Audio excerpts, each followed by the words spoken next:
राम राम शेतकरी बंधूंनो, सर्वांनाच विजयादशमीच्या हार्दिक हार्दिक शुभेच्छा।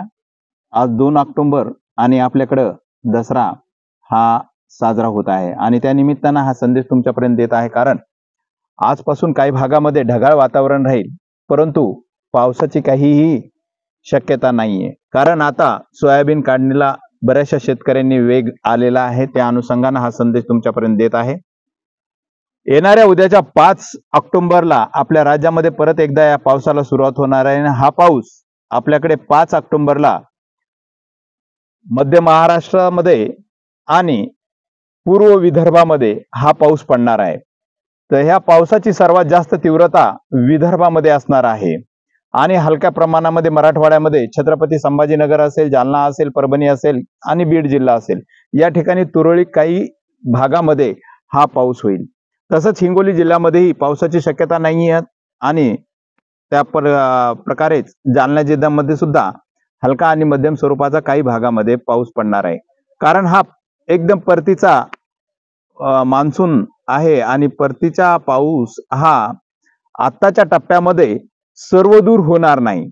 त्यामुळे स्थानिक पातळीवर काही भागावर वातावरण निर्माण होऊन काही भागामध्ये हा पाऊस होऊ शकतो। परंतु उद्याच्या 5 ऑक्टोबरला आपल्याकडे विदर्भामध्ये अमरावती, नागपूर, वर्धा या भागामध्ये चांगला जोरदार पाऊस होणार आहे।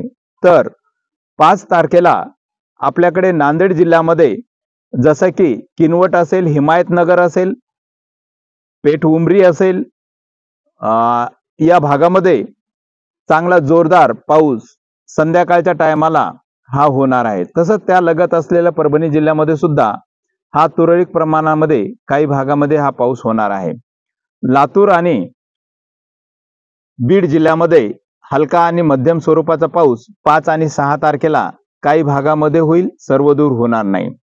त्यानंतर आपल्याकडे चांगले उघाड मिळणार आहे। तसंच 8 तारखेला सुद्धा काही भागामध्ये स्थानिक पातळीवर वातावरण निर्माण होऊन हा पाऊस पडण्याची शक्यता आहे। खानदेश विभागामध्ये चाळीसगाव असेल, धुळे असेल, नंदुरबार असेल, या भागामध्ये तीव्र उन्हाचा कडाका राहणार आहे, चांगली उघाड मिळणार आहे। तेव्हा तिथल्या शेतकऱ्यांना काही पावसाची चिंता करण्याची आवश्यकता नाही।